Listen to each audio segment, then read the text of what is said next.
राधे राधे। इस वीडियो में हम चर्चा करेंगे वट सावित्री व्रत की। इस बार 2 अमावस्या पड़ रही हैं और उन दोनों अमावस्याओं में एक 26 को एक 27 को। प्रश्न यह है कि हम व्रत कब करें, 26 को व्रत करना है कि 27 को व्रत करना है। तो अलग अलग विद्वानों का अलग अलग मत है, परंतु 27 तारीख को जो सूर्य उदय तिथि पड़ रही है अमावस्या, वो बहुत कम समय के लिए है और 26 को पुनर्तः है। इसलिए जितनी भी माताएं बहनें हैं जो अपने पति के लिए व्रत कर रही हैं, उन्हें यह व्रत 26 तारीख को करना है। मुहूर्त भी मैं आपको बताऊंगा कि किस मुहूर्त में हमें वट की पूजा करनी चाहिए, सावित्री की पूजा करनी चाहिए। पूरा मुहूर्त भी मैं आपको बताऊंगा, तो आप पहले मुहूर्त ही समझ लीजिए। पहला जो मुहूर्त है वो 11:53 से 12:50 तक रहेगा दोपहर में, और दूसरा जो मुहूर्त है वो है 3:42 से 5:30 बजे तक। तो आप इस मुहूर्त में पूजा करें, बट वृक्ष की पूजा करें। बट की पूजा इसलिए की जाती है क्योंकि बट के वृक्ष में समस्त देवी देवताओं का वास है। एक और बात हम यहाँ बता दें, बहुत आलसी लोग ऐसे हैं कि जो स्वयं तो बट के पास नहीं जाते हैं, बट की डालियाँ तोड़ के ले आते हैं। हमारे शास्त्र ऐसा कहते हैं, संतों का मत ऐसा है, अमावस्या के दिन वृक्षों की पत्तियां और वृक्ष नहीं तोड़ने चाहिए। अमावस्या हो, एकादशी हो, पूर्णिमा हो, ये सब विशेष बातें बताई गई है। तो जिस वट की पूजा हम लोग करते हैं, डालियां तुड़वा लेते हैं, हम बहुत बड़ा पाप कर बैठते हैं। इस वीडियो को ज़्यादा से ज़्यादा लोगों को उनको शेयर कर दो जो वट सावित्री व्रत रखते हैं, अपने पति का शुभ चाहती है देवियां, उनको ये वीडियो अवश्य सुनना चाहिए और उन तक आप लोग ये पहुंचा दीजिए। क्योंकि अगर आप वहां से डाली तोड़कर अपने घर में पूजा करेगी तो आपको पुण्य नहीं पाप लगेगा। अमावस के दिन कभी भी किसी वृक्ष का पत्र नहीं तोड़ना चाहिए, डाली नहीं तोड़नी चाहिए, यह बात आप नोट कर लीजिए।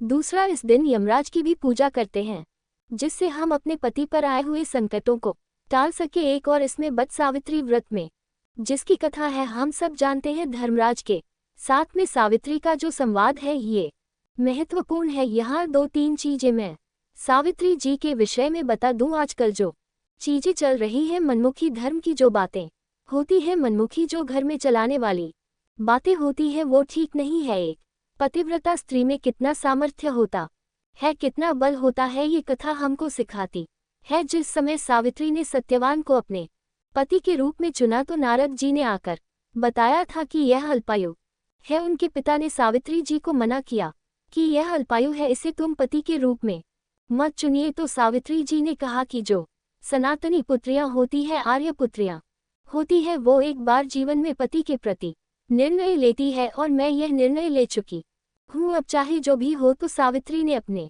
जीवन में 3 की अपार सेवा की, एक अपने वृद्ध सास ससुर की और एक अपने पति की, और जो सत्यवान थे उनके साथ उनका विवाह हुआ।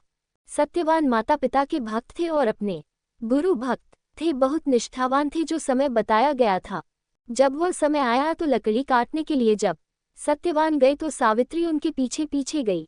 उनके सर में कुछ प्रॉब्लम हुई, दर्द हुआ, या वो समय जब नजदीक आया तो सत्यवान ने कहा, सावित्री मेरे सर में दर्द हो रहा है, मैं तुम्हारी गोद में सर रख के सोना चाहता हूँ।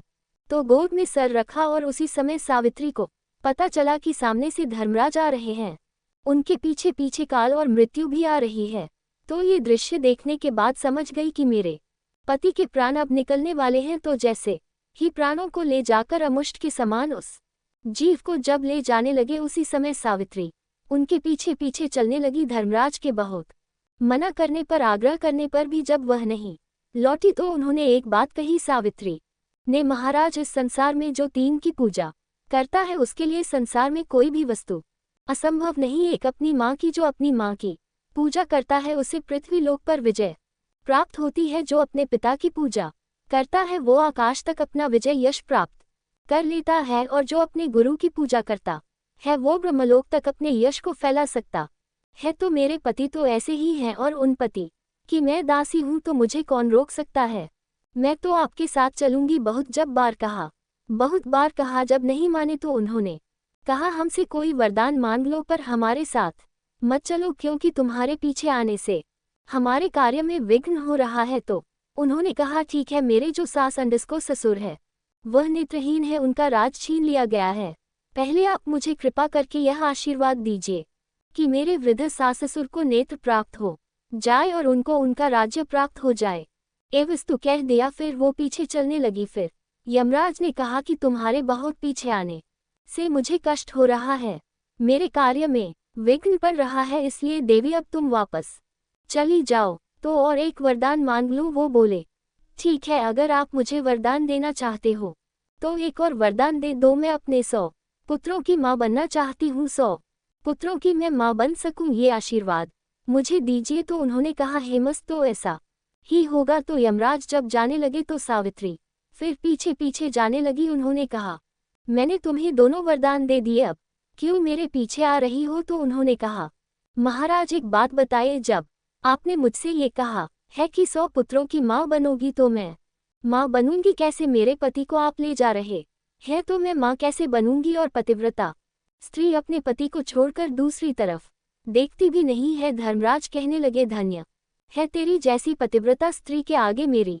हार स्वीकार करता हूँ। और फिर वह सत्यवान को वहां से वापस सावित्री के साथ भेजते हैं। ये पवित्र कथा हम सब मानव जाति के लिए एक उदाहरण है। ये शिक्षा देती है हमें कि कैसे अगर व्यक्ति चरित्रवान हो तो धर्मराज को भी जीत सकता है। तो हमारा आग्रह है, सभी लोग जो पितृ कार्य करना चाहते हैं, जो व्रत करना चाहते हैं, वो 26 तारीख को अमावस पे ही यह व्रत करेंगे। और जो दैविक कार्य करना चाहते हैं, देव कार्य करना चाहते हैं, वह उदय तिथि 27 को लग रही है तो वह 27 तारीख को आप लोग करेंगे। इस वीडियो को मैंने विलंब से बनाया, इसलिए इसको ज़्यादा से ज़्यादा लोगों तक शेयर कर दें और जल्दी इसको सुन लें। और गलती से भी बट की डालियों को ना तोड़े, पत्तों को ना तोड़े अमावस्या के दिन। और हाँ, उस दिन देवी आ जाती है, उस शुभ मुहूर्त में वट की पूजा करती है, सत्यवान सावित्री की भी पूजा करती है, यमराज की भी पूजा करती है, अपने इष्ट की भी पूजा करती है और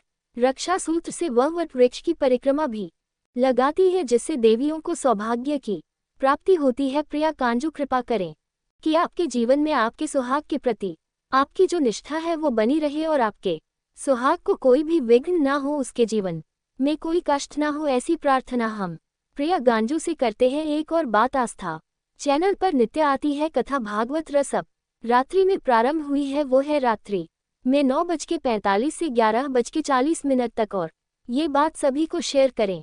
अगर हमारी वीडियो पसंद आए हो तो प्लीज़ हमारे ज्योति ज्ञान चैनल को सब्सक्राइब जरूर करें और कमेंट बॉक्स में राधे राधे जरूर लिखिए। धन्यवाद। Radhe Radhe. Folded hands, folded hands.